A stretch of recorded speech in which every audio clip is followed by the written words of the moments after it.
இன்னைக்கு வகுப்பில் ஒரு அறிவியல் பாடத்தை பார்க்க போகிறோம். எங்கேருந்து பார்க்க போகிறோம் அப்படின்னா 8ஆம் வகுப்பு அறிவியல் புத்தகத்தில் ஒளியியல் அப்படின்னு ஒரு பாடம் இருக்குதுங்க. இந்த பாடத்தை தான் பார்க்க போகிறோம். இந்த பாடத்தையுமே டிஎன்பிஎஸ்சி எக்ஸாமுக்கு என்ன தேவையோ அதை மட்டும்தான் பார்க்க போகிறோம். பாடத்தை பார்த்து முடிச்சுட்டு புக் பேக் கொஸ்டினையும் பார்த்துடலாம். இந்த பாடத்தை பொறுத்த வரைக்கும் டிஎன்பிஎஸ்சி சிலபஸில் இருக்கிற ஒரு முக்கியமான பாடங்க. அதனால் கொஞ்சம் உன்னிப்பாக கவனிச்சிட்டே வாங்க. இந்த பாடத்தில் நீங்கள் படிக்க வேண்டியது அப்படிங்கிறது வெறும் 20% தான். மீதி இருக்கிற 80% நீங்கள் புரிஞ்சுக்கிட்டா போதும், அந்த லெவலில் தான் இருக்குது. அதனால் இந்த வீடியோவை ஸ்கிப் பண்ணாமல் முழுமையாக பாருங்கள். முழுமையாக பார்த்து முடிக்கும் பொழுதே எல்லா டேட்டாவுமே உங்கள் மனசில் அப்படியே பசுமரத்தாணி போல் பதிஞ்சிரும். அந்தளவுக்கு எளிமையாக தான் நாங்கள் சொல்லியிருக்கோம். இந்த பாடத்தில் மெயினாக எதை பற்றி பேசுகிறாங்க அப்படின்னா ஒளியியல், அதாவது வெளிச்சத்தை பற்றி பேசுகிறாங்க. அதுவும் குறிப்பாக லென்ஸை பற்றி பேசுகிறாங்க. குவி ஆடி, குழி ஆடி, இதை பற்றி தான் பேசுகிறாங்க. நம்ம ஒவ்வொன்றா பார்த்துட்டே போகலாம். முதல்ல ஒளினா என்ன அப்படிங்கிறத பற்றி பேசுகிறாங்க. ஒளி என்பதை பற்றி எல்லாருக்குமே தெரியும். ஒளி என்பது ஒரு வகையான ஆற்றல். இந்த ஒளி எப்படி போகும்? நேர்கோட்டில் போகும். இந்த ஒளி நேர்கோட்டில் போகிறதுனால தான் நம்ம ஆடிகளை பயன்படுத்துகிறோம். ஆடினா என்ன அப்படிங்கிறத நம்ம சுருக்கமாக பார்த்துடலாம். உங்களுக்கெல்லாம் தெரியுமில்ல, ஆடினா என்னதுங்க? ஆடினா இங்கிலீஷில் லென்ஸ் அப்படின்னு சொல்லுவோம். அதாவது தன் மேலே விழக்கூடிய ஒளி, வெளிச்சத்தை எதிரொலிக்கக்கூடிய பளபளப்பான பரப்பை கொண்ட பொருள் தான் ஆடி. அதாவது கண்ணாடி இருக்குன்னு வச்சுக்கோங்களேன். கண்ணாடி மேலே விழுற ஒளியை அப்படியே ரிஃப்ளெக்ட் பண்ணும். இப்படி ஒளியை அப்படியே ரிஃப்ளெக்ட் பண்ணுதுன்னா அதுதான் ஆடி, அதுதான் லென்ஸு. இந்த லென்ஸை யார் கண்டுபிடிச்சிருக்காங்க அப்படின்னு பார்க்கும் பொழுது 16ஆம் நூற்றாண்டில் இத்தாலி நாட்டில் கண்டுபிடிச்சிருக்காங்க. இத்தாலி நாட்டில் வெனிஸ் அப்படிங்கிற நகரத்தில் லென்ஸை பயன்படுத்தியிருக்காங்க. அவங்க லென்ஸை எப்படி உருவாக்கியிருக்கிறாங்க அப்படின்னா கண்ணாடியை வச்சு, கண்ணாடிக்கு ஒரு பக்கத்தில் கோட்டிங் போட்டிருக்காங்க. எதை வச்சு கோட்டிங் போட்டிருக்காங்கன்னா பாதரசம் அல்லது வெள்ளியை வச்சு கோட்டிங் போட்டிருக்காங்க. நீங்கள்லாம் உங்கள் வீட்டில் கண்ணாடியை பயன்படுத்தியிருப்பீங்க. அதாவது முகம் பார்க்குற கண்ணாடி இருக்குது பார்த்தீங்களா? இந்த கண்ணாடி எப்பயாவது கீழே விழுந்து உடஞ்சிருச்சுன்னா அந்த கண்ணாடிக்கு பின்னாடி பார்த்தீங்கன்னா ஒரு கோட்டிங் போட்ட மாதிரி தெரியும். நீங்கள் எடுத்து பாருங்கள். உடஞ்ச கண்ணாடி இருந்தால் எடுத்து பாருங்கள், தெரியும். அதுதான் இந்த எதிரொலிக்கும் கோட்டிங்கு. அதனால தான் ஒளியானது எதிரொலிக்கப்பட்டு திரும்ப ரிட்டன் வருது. இந்த கோட்டிங் எதனால் போடப்பட்டிருக்குன்னா அந்த காலத்தில் பாதரசம், வெள்ளியை பயன்படுத்தியிருக்காங்க. ஆனால் இன்றைக்கி எதை பயன்படுத்துகிறாங்கன்னா அலுமினியம் அல்லது வெள்ளி உலோகத்தை பயன்படுத்துகிறாங்க. ஆடியை இப்படி தான் தயாரிக்கிறாங்க.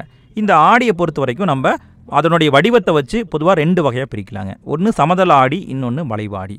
சமதள ஆடிங்கிறது அந்த லென்ஸு சமமாக இருக்குன்னா அது சமதள ஆடி. கொஞ்சம் வளைஞ்சிருந்தால் அது வளைவு ஆடி. இந்த வளைவு ஆடியையும் பொதுவாக 4 டைப்பாக பிரிக்கலாங்க. ஒன்று கோளக ஆடி, இன்னொன்று உருளை ஆடி, 3வது பரவளைய ஆடி, 4வது நீள்வட்ட ஆடிகள். இதில் கோளக ஆடியை பற்றியும் பரவளைய ஆடியை பற்றியும் ஸ்கூல் புக்கில் கொடுத்துருக்காங்க. அதை மட்டும் நம்ம தெரிஞ்சுக்கிட்டால் போதும். முதல்ல கோளக ஆடியை பார்ப்போம். கோளக ஆடி அப்படின்னா ஒன்றும் கிடையாதுங்க. அதாவது கோளம் அல்லது கோளகம்னா என்னங்க?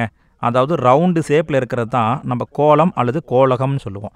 இந்த கோளத்தில் ஒரு பகுதி, அதாவது இதோட வெட்டி இதை மட்டும் நான் எடுத்து அதை லென்ஸாக பயன்படுத்தினா அதுதான் கோளக ஆடிங்க. வேற ஒன்றும் கிடையாதுங்க. ஒரு கோளத்துடைய மேற்பரப்புலேருந்து ஒரு சிறு பகுதியை வெட்டி அதை நான் லென்ஸாக பயன்படுத்தினா அதுதான் கோளக ஆடி.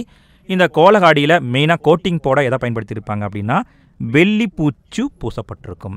இந்த கோளக ஆடியை பொறுத்த வரைக்கும் எல்லாருக்குமே தெரிஞ்சது 2 ஆடிகங்க. ஒன்று குழி ஆடி, இன்னொன்று குவி ஆடி.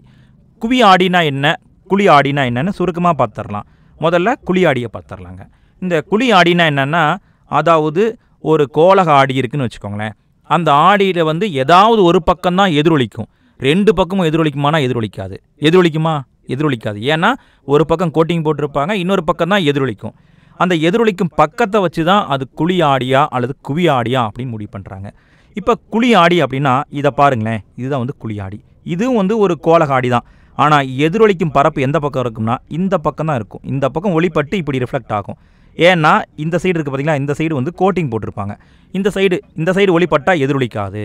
அப்போ எதிரொலிக்கும் பரப்பு உள்நோக்கி வளைஞ்சிருந்தா அதை குழி ஆடின்னு சொல்கிறாங்க. இந்த குழி ஆடியில் அதாவது ஆடிக்கு முன்னாடி ஒரு பொருளை வச்சா அந்த குழி ஆடியில் பொருள் எப்படி தெரியும்னா பொருள் பெரிதாக காட்டப்படும். பெருசாக தெரியுங்க. இந்த ஆடிக்கு முன்னாடி ஒரு பொருளை வச்சுட்டு அந்த குழி லென்ஸை எட்டி பார்த்தோம்னா அந்த லென்ஸில் அந்த பொருளானது ரொம்ப பெருசாக காட்டும். இருக்கிற சைஸை விட பெருசாக காட்டும். இதுக்கு ஒரு உதாரணம் கொடுத்துருக்காங்க பாருங்கள். இந்த குழி ஆடியை பொறுத்த வரைக்கும் மேக்ஸிமம் உதாரணமாக எதை சொல்கிறாங்கன்னா ஒப்பனைக்காக பயன்படுத்தப்படும் கண்ணாடி. அதாவது நம்ம மேக்கப் போடுறது கண்ணாடியை பயன்படுத்துகிறோம்ல, அந்த கண்ணாடி குழி ஆடி அப்படிங்கிற டைப்பை சார்ந்ததுங்க. அடுத்தது குவி ஆடி. குவி ஆடினா இதே கான்செப்ட் தாங்க. அதாவது இங்கே பாருங்களேன், இது குவி ஆடி. இதுவும் ஒரு கோளக ஆடி தான். ஆனால் எதிரொலிக்கும் பரப்பு எந்த பக்கம் இருக்குது? இந்த பக்கம் இருக்குது. இந்த பக்கம் ஒளிப்பட்டு இந்த பக்கம் இப்படி எதிரொலிக்கும். இந்த பக்கம் கோட்டிங் போட்டிருப்பாங்க. இப்படி எதிரொலிக்கும் பரப்பு வெளியே இருந்தால் அதை வந்து குவி ஆடி அப்படின்னு சொல்கிறாங்க. வேறு ஒன்றும் கிடையாதுங்க. இந்த குவி ஆடியை பொறுத்த வரைக்கும் குவி ஆடிக்கு முன்னாடி ஒரு பொருளை வைக்கிறாங்க அப்படின்னா அந்த பொருளானது இருக்கும் அளவை விட சின்னதாக காட்டப்படும். புரிஞ்சுதுங்களா? குழி ஆடினா அந்த ஆடியில் பொருளுடைய சைஸு பெருசாக தோணும். குவி ஆடினா ஆடியில் பொருளுடைய சைஸு சின்னதாக தோணும். உதாரணமாக சொல்லணுன்னா வாகனங்களில் பயன்படுத்தக்கூடிய சைடு மிரரு. இந்த சைடு மிரர் வந்து குவி ஆடிங்க. அந்த குவி ஆடியை பாருங்களேன், அதை பஸ்ஸு கார்லாம் வந்து சின்னதாக காட்டும். இதுதான் குவி ஆடி குழி ஆடிங்க, வேற ஒன்றும் கிடையாது. அடுத்து என்ன கொடுத்துருக்காங்கன்னா பரவளைய ஆடி அப்படிங்கிறத கொடுத்துருக்காங்க. பரவளைய ஆடினா ஒன்றும் கிடையாதுங்க. அதாவது இதை பாருங்களேன், இது வந்து ஒரு கோலக ஆடிங்களா? கோலகம்னா அப்படி ரவுண்டாக இருக்கும். பரவளையம்னா அதே மாதிரி தான் இருக்குங்க. ஆனால் அந்த எதிரொலிக்கும் பரப்பானது அதிகமாக இருக்கும். அதாவது பரவளைய ஆடினா கோலக ஆடியை விட கொஞ்சம் வேறுபடுங்க, அவ்வளோதான், வேறு ஒன்றும் கிடையாது. கோலக ஆடி வந்து இப்படி இருக்குங்க. ஆனால் பரவளைய ஆடியை பாருங்களேன், அதுவும் இந்த மாதிரி தான் இருக்கும். ஆனால் இந்த சைடு நல்லா கவனிங்க, இங்கே பாருங்கள், இங்கே பாருங்கள், இங்கே பாருங்கள், இங்கே பாருங்கள், நல்லா பரப்பு அதிகமாக இருக்கும். ரொம்ப அதிகமான பரப்போடு இருக்கும். அப்படி அதிகமான பரப்போடு இருந்தால் தான் அதுவும் வந்து பரவளைய ஆடின்னு சொல்கிறாங்க, வேறு ஒன்றும் கிடையாதுங்க. இந்த பரவளைய ஆடியை பொறுத்த வரைக்கும் எதுக்கு பயன்படுத்துவாங்கன்னா அதன் மீது விழக்கூடிய ஒளிக்கற்றையை, அதாவது மொத்த ஒளியையும் ஒரே புள்ளியில் குவிக்க தான் பயன்படுத்துவாங்க. இந்த பரவளைய ஆடியை பரவளைய எதிரொலிப்பான் அப்படின்னு சொல்லுவாங்க. நல்லா நோட் பண்ணிக்கோங்க. பரவளைய ஆடிக்கு இன்னொரு பேர் இருக்குது, அதன் பேர் வந்து பரவளைய எதிரொலிப்பான். மெயினாக எதுக்கு பயன்படுத்துவாங்கன்னா ஒளி ஆற்றலை சேகரிக்கவும், வெப்ப ஆற்றல், ஒளி ஆற்றல், ரேடியோ அலைகள் எல்லாத்தையுமே சேகரிக்கிறதுக்காக தான் பயன்படுத்துவாங்க. அதுவும் குறிப்பாக இந்த டெக்னாலஜியை எங்கே பயன்படுத்துவாங்கன்னா தொலைநோக்கி, ரேடியோ தொலைநோக்கி, ஒளிப்பெருக்கி, சூரிய சமையல் கலன், சூரிய வெப்பச்சூடேற்றி, இந்த இடத்துல தான் வந்து பரவளைய ஆடியை பயன்படுத்துவாங்க. பரவளைய ஆடியை முதல்ல யார் கண்டுபிடிச்சாங்க அப்படின்னா கிரேக்க ரோமானியர் காலத்திலேயே வந்து பரவளைய ஆடியை பற்றி பேசியிருக்காங்க. அதுவும் குறிப்பாக கிரேக்க வல்லுனர், கணித வல்லுநராக இருந்த டையோக்கில்ஸ் அப்படிங்கிறவர் எரிக்கும் ஆடிகள்னு ஒரு புத்தகம் எழுதியிருக்காரு. அந்த புத்தகத்தில் பரவளைய ஆடியை பற்றி சொல்லிட்டு போயிட்டார். அதற்கு பிறகு வந்த 10ஆம் நூற்றாண்டை சார்ந்த இயற்பியலாளர் இபின் சால் அப்படின்னு ஒருத்தர் இருந்தாருங்க. இவர் வந்து பரவளைய ஆடியை பற்றி நிறைய ரிசர்ச் பண்ணியிருக்காரு. அதற்கு பிறகு இப்போ ரீசெண்ட் காலத்தில் தான் முதல் பரவளைய ஆடி கண்டுபிடிக்கப்பட்டது. எப்போன்னா 1888 ஜெர்மன் நாட்டை சேர்ந்த இயற்பியலாளர் ஹென்ரி ஹெர்ஸ் அப்படிங்கிறவர் தான் முதல் பரவளைய ஆடியை கண்டுபிடிச்சார். அந்த ஆடி எப்படி இருந்தது அப்படின்னா எதிரொலிக்கும் வானிலை வாங்கி, அதாவது ஆண்டனாங்க. ஆண்டனானா இந்த சன் டிவி குடல்லாம் இருக்குது இல்லைங்களா? முன்னாடி காலத்தில் பார்த்துருப்போம். அதாவது 2000 அந்த காலகட்டத்தில் இந்த சன் டிவி குடையெல்லாம் பார்த்துருப்போம்ல, அந்த டிஸ்ஸு, அந்த ரவுண்டு டிஸ் இருக்கு இல்லைங்களா? அந்த மாதிரி டிஸ்ஸாக தான் ஃபஸ்ட்டு உருவாக்கப்பட்டிருக்கு. அடுத்தது கோலக ஆடி தொடர்பான சொற்களை கொடுத்துருக்காங்க. இதை பொறுத்த வரைக்கும் நீங்கள் புரிஞ்சுக்கிறது தான் முக்கியம். நான் சொல்லிகிட்டே வரேன், நீங்கள் புரிஞ்சிக்க ட்ரை பண்ணுங்கள், வேறு ஒன்றும் கிடையாதுங்க. நான் சொல்லிட்டே வரேன், நீங்கள் நல்லா கவனிச்சிட்டே வாங்க. முதல்ல என்ன கொடுத்துருக்காங்க? வளைவு மையம் அப்படிங்கிறத கொடுத்துருக்காங்க. வளைவு மையம்னா என்னதுங்க?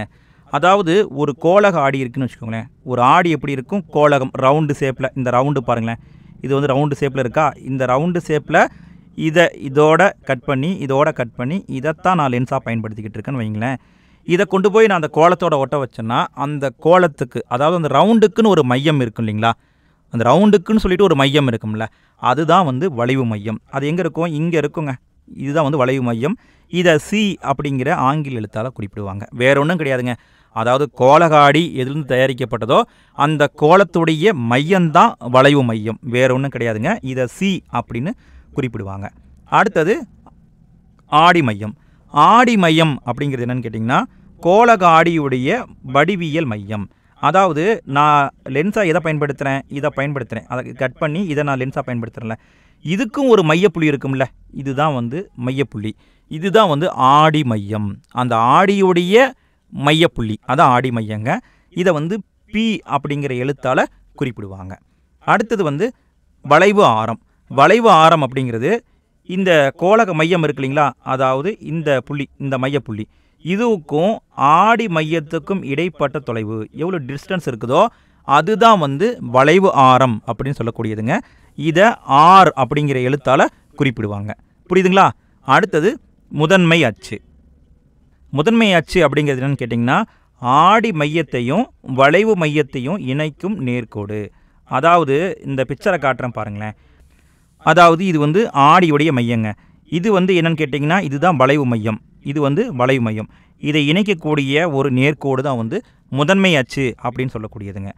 அடுத்தது என்ன கொடுத்துருக்காங்க, அடுத்தது வந்து குவியம் அப்படிங்கிறத கொடுத்துருக்காங்க. குவியம் அப்படின்னு கேட்டிங்கன்னா அதாவது ஒளி பட்டு எதிரொலிச்ச பின்னாடி ஒரு இடத்துல எல்லா ஒளியும் குமியுங்க. அப்படி குமியிற இடத்த தான் வந்து குவியம் அப்படின்னு சொல்கிறாங்க. இந்த குவியத்தை முதன்மை குவியம் அப்படின்னு சொல்லுவாங்க.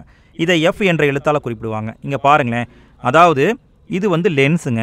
இந்த லென்ஸில் வந்து ஒளி படுது, இங்கேருந்து ஒரு ஒளி படுது, இங்கே ஒரு ஒளி படுது, இங்கே ஒரு ஒளி படுதுன்னு வச்சுக்கோங்களேன். இந்த ஒளி எதிரொலிச்சு இந்த இடத்துல குவியும். நல்லா பார்த்தீங்களா, இந்த இடத்துல குவியும். இதைத்தான் குவியம் அல்லது முதன்மை குவியம் அப்படின்னு சொல்கிறாங்க. அடுத்தது வந்து குவிய தொலைவு. குவிய தொலைவு அப்படிங்கிறது ஆடி மையத்திற்கும் முதன்மை குவியத்திற்கும் இடைப்பட்ட தொலைவு. அதாவது இதுதான் வந்து முதன்மை குவியம், இதுக்கும் ஆடி மையத்துக்கும் இடைப்பட்ட தொலைவு என்ன டிஸ்டன்ஸ் இருக்குதோ அதுதான் வந்து குவிய தொலைவு அப்படிங்கிறதுங்க. இதை வந்து ஸ்மால் எஃப் அப்படின்னு குறிப்பிடுவாங்க. இந்த குவிய தொலைவை பொறுத்த வரைக்கும் எப்படி இருக்கும்னா வளைவு ஆரத்தில் பாதியாக இருக்கும். வளைவு ஆரம் அப்படிங்கிறது என்னென்னு பார்த்துக்கோங்க. அதாவது இங்கே கொடுத்துருக்காங்க பாருங்கள், அதாவது ஆடியுடைய மையத்திற்கும் அந்த சென்டர் பாயிண்ட்டுக்கும் அந்த கோலத்துடைய சென்டர் பாயிண்ட்டுக்கும் இடையே உள்ள தூரம் தான் வளைவு ஆரம். இந்த வளைவு ஆரத்தில் பாதி தான் வந்து குவியம். புரியுதுங்களா, வளைவு ஆரத்தில் பாதி தான் குவியம் இருக்கும் அப்படின்னு சொல்கிறாங்க. இதை வந்து நீங்கள் திரும்ப ரிப்பீட்டாக கேட்டு நீங்கள் அண்டர்ஸ்டாண்ட் பண்ணிக்கோங்க. எந்த அளவுக்கு புரிஞ்சுக்கிறீங்களோ அந்த அளவுக்கு ரொம்ப ஈஸியாக இருக்கும். அடுத்தது கோளக ஆடியில் தோன்றும் பிம்பத்தை கொடுத்துருக்காங்க. கோளக ஆடியை பொறுத்த வரைக்கும் 2 விதமான பிம்பங்கள் உருவாகுங்க. ஒன்று மெய் பிம்பம், இன்னொன்று மாய பிம்பம். மெய் பிம்பம்னா என்ன, மாய பிம்பம்னா என்ன அப்படிங்கிறத பார்த்துடலாம். மெய் பிம்பம் அப்படின்னா அந்த பிம்பத்தை நம்ம வந்து திரையில் ஸ்க்ரீனில் வந்து கொண்டு வர முடியும். இப்போ சினிமா படத்தெல்லாம் ஓட்டுறாங்க இல்லைங்களா, சினிமா படம் ஓட்டுறதெல்லாம் வந்து ஸ்க்ரீனில் கொண்டு வராங்க. அப்போ ஸ்க்ரீனில் அந்த லைட்டை கொண்டு வந்தோம் அப்படின்னா அது வந்து மெய் பிம்பம், உண்மையான பிம்பம். ஆனால் ஸ்க்ரீனில் கொண்டு வர முடியலனா அது மாய பிம்பம். உதாரணமாக பார்த்தோம்னா குவி லென்ஸு. இந்த குவி லென்ஸில் பயன்படுத்தக்கூடியதெல்லாம் மாய பிம்பம். குவி லென்ஸில் பயன்படுத்தக்கூடியது நல்லா பார்த்துக்கோங்க மாய பிம்பம். இந்த மாய பிம்பத்தை பொறுத்த வரைக்கும் ஸ்க்ரீனில் கொண்டு வரவே முடியாது. அதே மாதிரி குழி லென்ஸ் இருக்கு இல்லைங்களா, இந்த குழி லென்ஸில் வந்து இருக்கிற பிம்பத்தை வந்து ஸ்க்ரீனில் கொண்டு வர முடியும். ஸ்க்ரீனில் கொண்டு வந்தால் அது வந்து மெய் பிம்பம். புரியுதுங்களா, மெய்னா உண்மைன்னு அர்த்தம், மாய பிம்பம்னா மாய தோற்றம்னு அர்த்தம். அடுத்தது இங்கே ஒரு பாக்ஸ் கண்டு கொடுத்துருக்காங்க பாருங்கள், குவி ஆடியில் தோன்றும் பிம்பம், குழி ஆடியில் தோன்றும் பிம்பத்தை கொடுத்துருக்காங்க. இந்த பகுதியை பொறுத்த வரைக்கும் நீங்கள் என்ன தெரிஞ்சிட்டா போதும் அப்படின்னா, குவி ஆடியை பொறுத்த வரைக்கும் இதில் தோன்றும் பிம்பம் வந்து கண்டிப்பாக மாய பிம்பமாக தான் இருக்கும். அதாவது குவி ஆடியில் ஒரு பிம்பம் உருவாகுது, ஒரு பிக்சர் உருவாகுதுன்னா அந்த பிக்சர் வந்து மாய பிம்பம், போலியான பிம்பமாக தான் இருக்கும். அந்த பிக்சர் எப்படிப்பட்டதாக இருக்கும்னா மிகச்சிறியதாக தான் இருக்கும், ரெண்டுலேயுமே சின்னதாக தான் இருக்கும். ஆனால் அதுவே குழி ஆடியில் ஒரு பிக்சர் உருவாகுதுன்னா அந்த பிக்சர் தலைகீழான மெய் பிம்பமாக தான் இருக்கும். எல்லா இடத்துலையுமே பாருங்கள் தலைகீழான மெய் பிம்பம் இருக்கும். சின்னது பெருசு சின்னது பெருசாக மாறிக்கிட்டு இருக்கும். ஆனால் ஆடிக்கு பின்னால் ஒரு பொருளை வச்சு அங்கிருந்து ஒளியை கொண்டு வந்தோம்னா நேரான மாய பிம்பம் உருவாகும். இதை மட்டும் பார்த்துக்கோங்கப்பா. குழி ஆடியில் ஆடிக்கு பின்னால் ஒரு பிம்பத்தை வச்சோம்னா தோன்றும் பிம்பத்தின் தன்மை நேரான மாய பிம்பமாக இருக்கும். அதே மாதிரி ஒரு பொருளை சீல வச்சோம்னா அந்த பொருளுடைய அளவு சரியாக இருக்கும். இதை மட்டும் நீங்கள் ரிப்பீட்டாக கேட்டு வச்சுக்கோங்க போதும், வேறு ஒன்றுமே தேவையில்லைங்க. அடுத்தது வளைவு ஆடியுடைய பயன்களை கொடுத்துருக்காங்க. அதாவது குழி ஆடியுடைய பயன் என்ன, குவி ஆடியுடைய பயன் என்னன்னு கொடுத்துருக்காங்க. முதல்ல குழி ஆடியை பார்த்துடலாம். குழி ஆடியுடைய பயனை பொறுத்த வரைக்கும் நம்ம பொதுவாக பயன்படுத்துறது எல்லாமே குழி ஆடி தான். ஒப்பனை கண்ணாடியாக பயன்படுத்துகிறோம், சவர கண்ணாடியாக பயன்படுத்துகிறோம், எல்லாமே வந்து குழி ஆடி தான். அதே மாதிரி டார்ச் விளக்கு, டார்ச் லைட் அடிக்க மாட்டீங்களா, அந்த லைட்டில் பயன்படுத்தக்கூடிய அந்த டார்ச் விளக்குக்குள்ளே பாருங்கள், உள்ளே பார்த்தீங்கன்னா ஒரு சில்வர் கோட்டிங் போட்டு ஒரு கப்பு மாதிரி இருக்கும், அது வந்து இந்த குழி ஆடி தான். அதே மாதிரி தேடும் விளக்குகள், வாகனத்துடைய முகப்பு விளக்கு, நம்ம லைட் இருக்கு இல்லைங்களா, வாகனத்துடைய லைட்டு, அந்த லைட்டில் பயன்படுத்தக்கூடியதும் குழி ஆடி தான். அடுத்தது சூரிய சமையற்கலன், அதுலேயும் வந்து குழி ஆடியை தான் பயன்படுத்துகிறாங்க. இந்த குழி ஆடியை மருத்துவத்துறையிலையும் பயன்படுத்துகிறாங்க. குறிப்பாக வந்து இந்த குழி ஆடி நிழலை உருவாக்காது, முக்கியமாக பாருங்கள் நிழலை உருவாக்காது. அதனால் இந்த கண்ணை பார்க்குறவங்க கண்ணை வந்து உத்து பார்க்கணும், ஜூம் பண்ணி பார்க்கணும் அப்படின்னா, இல்லை காதை பார்க்கணும், இல்லைன்னா வந்து பல்ல பார்க்கணும் அப்படின்னா அந்த மருத்துவர்கள் என்ன பண்ணுவாங்கன்னா தலையில் வந்து கண்ணாடியை பயன்படுத்தியிருப்பாங்க. அந்த கண்ணாடி வந்து குழி ஆடியால் செய்யப்பட்ட கண்ணாடியாக இருக்கும். அடுத்தது எதிரொலிக்கும் தொலைநோக்கியிலையும் வந்து குழி ஆடியில் தான் பயன்படுத்தப்படுது. குழி ஆடி எங்கெங்கே பயன்படும் அப்படிங்கிறத மனப்பாடம் பண்ணிக்கோங்க, கண்டிப்பாக இருந்து ஒரு கேள்வி வரும்.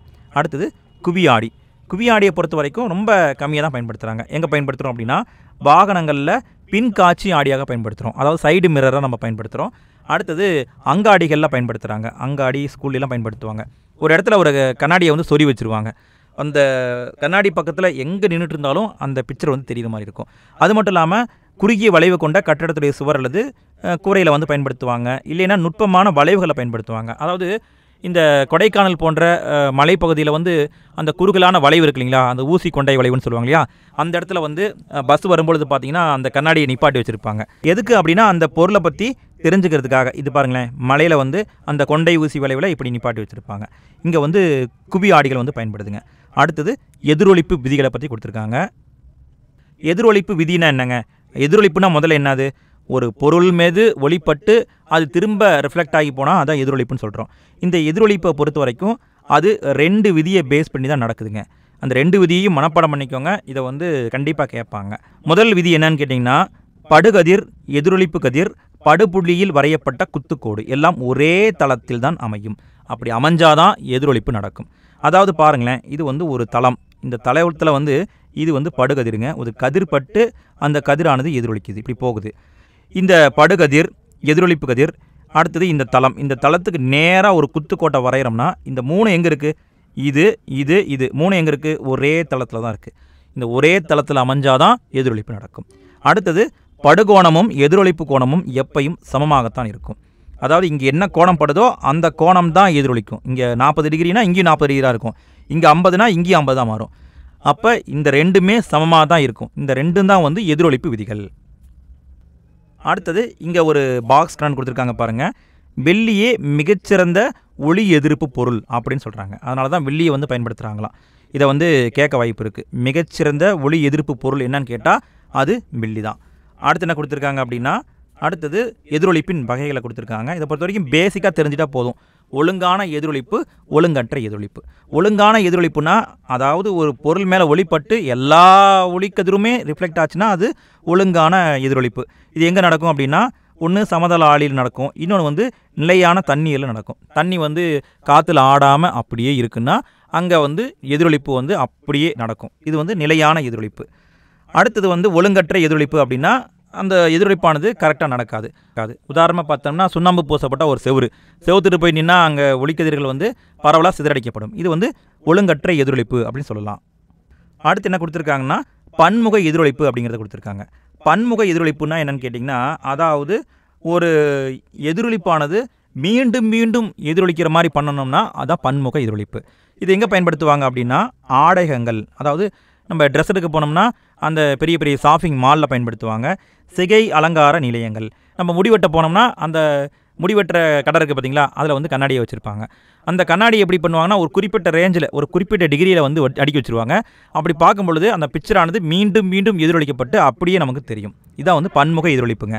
அதாவது இந்த பன்முக எதிரொலிப்பை பொறுத்த வரைக்கும் அதில் நிறைய பிக்சர் வந்து உருவாக்க முடியும், நிறைய பிம்பங்களை உருவாக்க முடியும். ஆனால் அந்த பிம்பங்களை எப்படி உருவாக்கலாம்னா, கண்ணாடிக்கு இடைப்பட்ட கோணத்துடைய மதிப்பை வச்சு தான் உருவாக்க முடியும். அதாவது ஒரு கண்ணாடிக்கும் இன்னொரு கண்ணாடிக்கும் இடையே ஏற்பட்ட கோணத்தை வந்து நம்ம ஒரு பர்டிகுலர் ரேஞ்சில் நம்ம வச்சுட்டோம் அப்படின்னா அதுக்கு தகுந்த மாதிரி நம்ம நிறைய பிம்பங்களை உருவாக்கலாம். இதற்கு ஒரு வாய்ப்பாடு இருக்குதுங்க. இந்த வாய்ப்பாடை மனப்பாடம் பண்ணிக்கோங்க.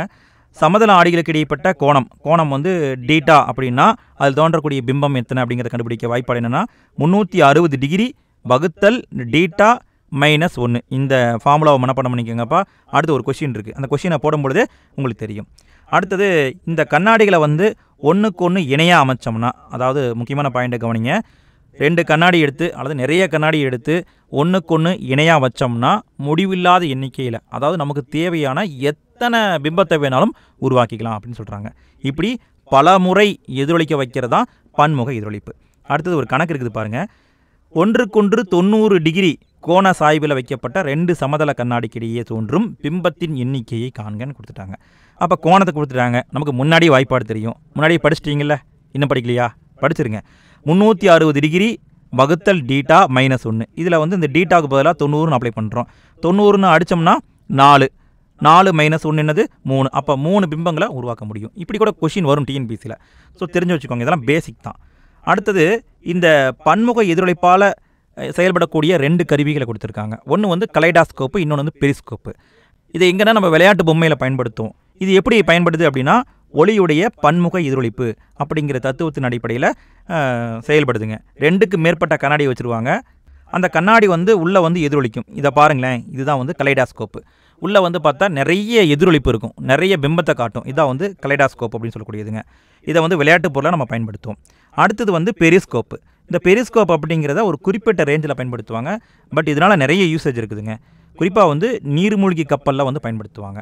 குறிப்பாக இந்த பெரிஸ்கோப்பில் லென்ஸை வந்து ஒரு குறிப்பிட்ட சாய்வு கோணத்தில் வச்சுருப்பாங்க. நல்லா நோட் பண்ணிக்கோங்க. 45 டிகிரி சாய்வு கோணத்தில் தான் வைப்பாங்க. எத்தனை டிகிரிங்க? 45 டிகிரி சாய்வு கோணத்தில் வைப்பாங்க.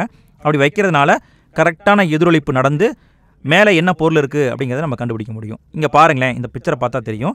ஒரு வெளிச்சம் வருது, ஒரு மரம் இருக்குது, அது வந்து ஒரு லென்ஸ் மேலே படுது. இந்த லென்ஸ் வந்து 45 டிகிரி வச்சுருப்பாங்க. இந்த லென்ஸ் என்ன பண்ணுன்னா இப்படி எதிரொலிக்கும். இந்த லென்ஸை வந்து 45 டிகிரி வச்சுருப்பாங்க. இந்த லென்ஸ் இங்கே எதிரொலிக்கும். அப்போ இங்கே இருக்கிறவர் அப்படியே கரெக்டாக பார்த்துக்குவார். இங்கே பாருங்களேன், இங்கே பட்டு இங்கே எதிரொலிச்சு இங்கே பட்டு கரெக்டாக பார்த்துருவாங்க. இதான் வந்து பெரிஸ்கோப்பு.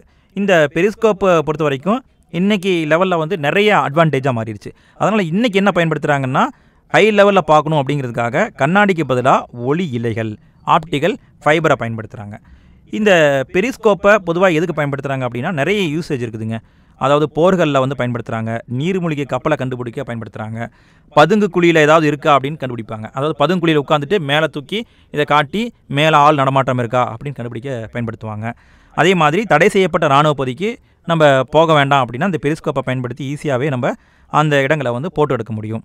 அதே மாதிரி உடலுடைய உள் உறுப்புகள். இன்றைக்கி டாக்டர்லாம் என்ன பண்ணுறாங்கன்னா, உடம்புக்குள்ளே வந்து டியூபை விட்டு உள்ளே இருக்கிறத என்னென்னு கண்டுபிடிப்பாங்க இல்லையா, அதுக்கு இந்த பெரிஸ்கோப் அப்படிங்கிற முறையானது பயன்படுதுங்க. அடுத்தது ஒளி விலகல் அப்படிங்கிறத கொடுத்துருக்காங்க. ஒளி விலகல் அப்படின்னா என்னதுங்க? ஒளியானது காற்றுல என்ன ஸ்பீடில் போகும்? காற்றுல 3×10⁸ மீட்டர்/வினாடி அப்படிங்கிற வேகத்தில் போகுங்க. இந்த வேகத்தில் போகிற ஒளியானது எல்லா பொருளையும் இதே வேகத்தில் போகுமான்னு கேட்டால் கிடையாது. தண்ணியில் போனால் அங்கே வந்து ஒளியுடைய வேகம் கம்மியாகும். அதுவே திடப்பொருள் வழியாக போனால் ஒளியானது ரொம்ப கம்மியாகும். காற்றுல போனால் ஒளியின் வேகம் அதிகமாகும். இப்படி ஒவ்வொரு பொருளையும் ஒளியுடைய வேகம் வேறுபடும். இப்படி வேறுபடுறது தான் ஒளி விலகல் அப்படின்னு சொல்கிறாங்க. இந்த ஒளி விலகலுக்கு ஒரு உதாரணம் சொல்லணும் அப்படின்னா, இந்த பிக்சரை பாருங்களேன். அதாவது தண்ணியை ஊற்றிட்டு நம்ம அந்த தண்ணிக்குள்ளே ஒரு பென்சிலை வச்சிடறோம்னு வச்சுக்கோங்களேன். அந்த பென்சில் பாரு எப்படி தெரியும் பாருங்களேன். இங்கே பாருங்களேன், பென்சில் இங்கே பாருங்கள் இப்படி இருக்குது, இங்கே இப்படி இருக்குது. நீங்கள் பார்த்துருக்கீங்களா? வளைஞ்ச மாதிரி இருக்கும். அதற்கு காரணம் ஒளி விலகல். இந்த ஒளி விலகலை பொறுத்த வரைக்கும் இந்த ஒளி விலகல் அப்படிங்கிறது ஒரு எண்ணை அடிப்படையாக வச்சு தான் இருக்குதுங்க. அதாவது ஒளி விலகல் எண் அப்படிங்கிறத வச்சு தான் இயங்குது. ஒளி விலகல் எண் அப்படிங்கிறது ஒன்றும் கிடையாதுங்க. அதாவது ஒரு ஊடகத்தில் ஒளி எந்த அளவுக்கு விலகல் அடையுது அப்படிங்கிறது தான் ஒளி விலகல் எண். இந்த ஒளி விலகல் எண்ணை எப்படி குறிப்பிடுவாங்க அப்படின்னா, தனித்த ஒளி விலகல் எண் அப்படின்னு சொல்லுவாங்க. ஒளி விலகல் எண்ணை தனித்த ஒளி விலகல் எண் அப்படின்னு சொல்லுவாங்க. இதை வந்து மியூ அப்படிங்கிற கிரேக்க எழுத்து, இதை பாருங்களேன், இது வந்து மியூன்னு சொல்லுவாங்க. இந்த மியூ அப்படிங்கிற கிரேக்க எழுத்தால் குறிப்பிடுவாங்க. இந்த மியூவை எப்படி கண்டுபிடிப்பாங்க? அதாவது ஒளி விலகல் என்ன எப்படி கண்டுபிடிப்பாங்கன்னா, அதுக்கு ஒரே ஒரு ஃபார்முலா தாங்க, வேறு ஒன்றும் கிடையாது. அதாவது இப்படி வகுத்தல் போட்டுக்கிறோம். மேலே காற்றில் ஒளியின் வேகம் என்னன்னு போட்டுக்கிறோம். கீழே நம்ம என்ன ஊடகத்தை எடுத்துக்கிறோமோ அந்த ஊடகத்தில் ஒளியுடைய வேகம் என்னன்னு போட்டுக்கிறோம். ரெண்டையும் வகுக்கிறோம். வகுத்தா நமக்கு ஒளி விலகல் எண் கிடச்சிருங்க. இந்த ஒளி விலகல் எண் அப்படிங்கிறது ஒரு வகுத்தல் தான், வகுத்தல் கணக்கு அப்படிங்கிறதுனால இதற்கு அப்படின்னு சொல்லிட்டு ஸ்பெசிஃபிக்காக எந்த அலகும் இல்லை. ஒளி விலகல் எண்ணுக்கு அலகு கிடையாது, ஆனால் வாய்ப்பாடு இருக்குது. ஒளி விலகல் எண்ணை கண்டுபிடிக்கலாம். அடுத்தது இங்கே ஒரு அட்டவணையில் பாருங்கள், ஒவ்வொரு பொருளுடைய ஒளி விலகல் எண்ணை கொடுத்துருக்காங்க. காற்றில் ஒளியின் ஒளி விலகல் எண் வந்து 1, நீரில் 1.33ங்க. அதுவே ஈத்தரில் 1.36, மண்ணில் 1.41, சாதாரண கண்ணாடியில் 1.5, குவார்ட்ஸில் 1.56, வைரத்தில் 2.41. அப்போ எதில் வந்து ஒளி விலகல் எண் அதிகமாக இருக்குது? வைரத்தில் தான் இருக்குதுங்க, 2.41 இருக்குது. அடுத்தது ஒரு கணக்கு கொடுத்துருக்காங்க பாருங்கள். இந்த கணக்கை நாமளே செஞ்சு பார்த்துடலாம். காற்றில் ஒளியின் வேகமானது 3×10⁸ மீட்டர்/வினாடி-1. இன்னொரு ஊடகத்தில் 2×10⁸ மீட்டர்/வினாடி-1ன்னு வச்சுக்கோங்களேன். அப்போ ஒளி விலகல் என்ன கண்டுபிடிங்கன்னா நம்ம ஈஸியாக போட்டுடலாம். நம்ம ஃபார்முலா முன்னாடி பார்த்தோம்ல, ஒரு வகுத்தில் போடுறோம், மேலே காற்றுல ஒளியின் வேகத்தை போடுறோம், கீழே அந்த ஊடகத்தில் ஒளியின் வேகத்தை போடுறோம். ஒளியின் வேகம் காற்றுல தெரியும் 3×10⁸. இப்போ கீழே அவங்களே கொடுத்துட்டாங்க 2×10⁸. இதை போட்டு அப்படியே வகுத்தில் போட்டோம்னா 1.5 வருதுங்க. இதுதான் வந்து அந்த ஊடகத்துடைய ஒளி விலகல் எண், வேறு ஒன்றும் கிடையாதுங்க. ஈஸியாக கண்டுபிடிச்சிடலாம். அடுத்தது ஒளி விலகல் அப்படின்னு சொல்லும் பொழுது ஒளி விலகலுக்கு ஒரு விதி இருக்குதுங்க. என்ன விதி அப்படின்னா ஸ்னெல் விதி அப்படிங்கிறது. இந்த விதி வந்து 2 விதியாக இருக்கும். அதாவது 2 விதி நம்ம முன்னாடி பார்த்தோம் இல்லைங்களா, அதுதான் வரும், வேறு ஒன்றும் கிடையாதுங்க. அதாவது ஸ்னெல் விதி அப்படின்னா என்னென்னா, படுகதிர், விலகு கதிர் மற்றும் அவை சந்திக்கும் புள்ளியில் வரையப்பட்ட குத்துக்கோடு எல்லாமே வந்து ஒரே தளத்தில் அமையுங்க. அதே மாதிரி படுகோணத்தின் சை மதிப்பிற்கும் விலகு கோணத்தின் சை மதிப்பிற்கும் இடையே உள்ள தகவு வந்து ஒளி விலகல் எண்ணுக்கு சமமாக இருக்கும். அதாவது ரெண்டுமே சமம் அப்படின்னு சொல்கிறாங்க, வேற ஒன்றும் கிடையாதுங்க. அடுத்தது நிறப்பிரிகையை கொடுத்துருக்காங்க. நிறப்பிரிகை அப்படின்னா ஒன்றும் கிடையாதுங்க. அதாவது ஒரு ஒளியானது ஒரு முப்பட்டகம் வழியாக போகும்பொழுது பல்வேறு வண்ணங்களாக பிரிகிறது தான் நிறப்பிரிகை. குறிப்பாக 7 வண்ணமாக பிரியும். அதை வந்து விப்ஜிஆர் அப்படின்னு சொல்லுவோம். இந்த நிறப்பிரிகைக்கு காரணம் என்னென்னா, அந்த வெள்ளை ஒளியில் இருக்கிற 7 வண்ணங்கள், 7 வண்ணத்திலையும் ஒவ்வொரு வண்ணத்துக்கும் வந்து ஒரு குறிப்பிட்ட ஒளியுடைய திசை வேகம் இருக்குதுங்க. ஒவ்வொரு ஒளிக்கும் குறிப்பிட்ட வேகம் இருக்குது. அந்த வேகம் வேரியேஷன் ஆகிறதுனால தான் நிறப்பிரிகை அடையுதுங்க. இந்த நிறப்பிரிகைக்கு உதாரணம் வந்து நம்ம உதாரணமாக சொல்லணும் அப்படின்னா வானவில்லை சொல்லலாம். வானவில் வந்து நம்ம மழை பெய்ஞ்ச பிறகு நம்ம சூரியனுக்கு ஆப்போசிட் டைரெக்ஷனில் நம்ம பார்க்கலாம். குறிப்பாக வந்து இந்த கொஷினை கேட்டிருக்காங்க. எப்படி கேட்டிருக்காங்கன்னா, இந்த வானவில்லானது சூரியனுக்கு எதிர் திசையில் தான் எப்பொழுதும் இருக்கும் அப்படின்னு கேட்டிருக்காங்க. ஆமாம், அப்படி தான் இருக்கும். இந்த வானவில் ஏற்பட காரணம் என்ன அப்படின்னா, அதாவது மழை பெஞ்ச பிறகு காற்றுல நீர்த்துளிகளுடைய எண்ணிக்கை அதிகமாக இருக்கும். அதன் வழியாக ஒளி போகும்பொழுது ஒளியானது பல வண்ணமாக பிரியும். இதை தான் வந்து நம்ம வந்து வானவில் அப்படின்னு சொல்கிறோம். இந்த வானவிலை பொறுத்த வரைக்கும் ஒரு முக்கியமான பாயிண்டை மட்டும் நல்லா கவனிச்சுக்கோங்க. அதாவது இந்த 7 வண்ணத்தில் அதிகமான அலைநீளத்தை கொண்ட வண்ணம் எதுன்னு கேட்டால் சிகப்பு. சிகப்பு அதிகமான அலைநீளம் கொண்டது. ஆனால் இதுதான் குறைந்த அளவுக்கு விலகல் அடையும். அதுவே குறைந்த அலைநீளம் கொண்ட நிறம் எதுன்னு கேட்டால் ஊதா நிறம். இந்த ஊதா நிறம் மிக அதிக அளவில் விலகல் அடையும். அதனால தான் நம்ம வானவில்லை பார்க்கும் பொழுது அந்த சிகப்பு கலர் ரொம்ப அடர்த்தியாகவும் அந்த ஊதா கலரானது அடர்த்தி கம்மியாக இருக்கும். இவ்வளோ தாங்க இந்த பாடம். இந்த பாடத்தை நம்ம டீட்டெயிலாக பார்த்துட்டோம். அடுத்து புக் பேக் கொஷினை பார்த்துடலாம். முதல்ல பார்க்குறது சரியான விடையை தேர்ந்தெடுத்ததுக்க. ஒவ்வொரு கேள்வியாக பார்த்துடலாம். முதல் கேள்வியை பாருங்கள். வளைந்த எதிரொலிக்கும் பரப்பை உடைய ஆடி என்ன அப்படின்னா கோளக ஆடி. அடுத்தது இரண்டாவது கேள்வியை பாருங்கள். உட்புறமாக எதிரொலிக்கும் பரப்பு இருந்தால் அந்த ஆடி என்ன அப்படின்னா குழி ஆடி. அடுத்து மூன்றாவது கேள்வியை பாருங்கள். வாகனங்களில் பின்காட்சி ஆடியாக பயன்படுத்தப்படும் ஆடி என்னன்னா குவி ஆடி. அடுத்தது நாலாவது கேள்வியை பாருங்கள். ஒரு ஆடியின் ஆடி மையத்தையும் வளைவு மையத்தையும் இணைக்கும் கற்பனை கோடு என்ன அப்படின்னா முதன்மை அச்சு. அடுத்தது ஐந்தாவது கேள்வியை பாருங்கள். முதன்மை குவியத்திற்கும் ஆடி மையத்திற்கும் இடையே உள்ள தொலைவு என்ன என்று அழைக்கப்படுகிறதுனா குவிய தொலைவு என்று அழைக்கப்படுகிறது. அடுத்தது ஆறாவது கேள்வியை பாருங்கள். ஒரு கோளக ஆடியின் குவிய தொலைவு 10 சென்டிமீட்டர் எனில் அதன் வளைவு ஆரம் என்னன்னு கேட்டிருக்காங்க. இந்த வாய்ப்பாடை யூஸ் பண்ணி பயன்படுத்திக்கோங்க. 20 சென்டிமீட்டர். அடுத்தது ஏழாவது கேள்வியை பாருங்கள். பொருளின் அளவும் பிம்பத்தின் அளவும் சமமாக இருந்தால் அந்த பொருள் எங்கே வைக்கப்படும் அப்படின்னா பொருள் சியில் வைக்கப்படும். நம்ம முன்னாடி தானே பார்த்தோம், சியில் வைக்கப்படும். அடுத்தது கோடிட்ட இடங்களை நிரப்புக. முதல் கேள்வியை பாருங்கள். அழகு நிலையங்களில் அலங்காரம் செய்ய பயன்படுத்தப்படும் கோளக ஆடி என்னன்னா குழி ஆடி. அடுத்து இரண்டாவது கேள்வியை பாருங்கள். கோளக ஆடியின் வடிவியல் மையம் டேஸ் என்று அழைக்கப்படும்னா ஆடி மையம் என்று அழைக்கப்படும். அடுத்தது பாருங்கள். மூன்றாவது கேள்வியை பாருங்கள். குவி ஆடியில் தோன்றும் பிம்பத்தின் தன்மை எப்படி இருக்கும்னா நேரான மாயபிம்பமாக இருக்கும். அடுத்தது நான்காவது கேள்வியை பாருங்கள். கண் மருத்துவர் கண்களை பரிசோதிக்க பயன்படுத்தப்படும் ஆடி என்னன்னா குழி ஆடி. அடுத்தது ஐந்தாவது கேள்வி. ஒளிக்கதிர் ஒன்றில் படுகோணத்தின் மதிப்பு 45 டிகிரி எனில் எதிரொலிப்பு கோணம் என்னவாக இருக்கும்? சமமாக இருக்கும். அப்போ 45 டிகிரியாக தான் இருக்கும். அடுத்தது ஆறாவது கேள்வியை பாருங்கள்.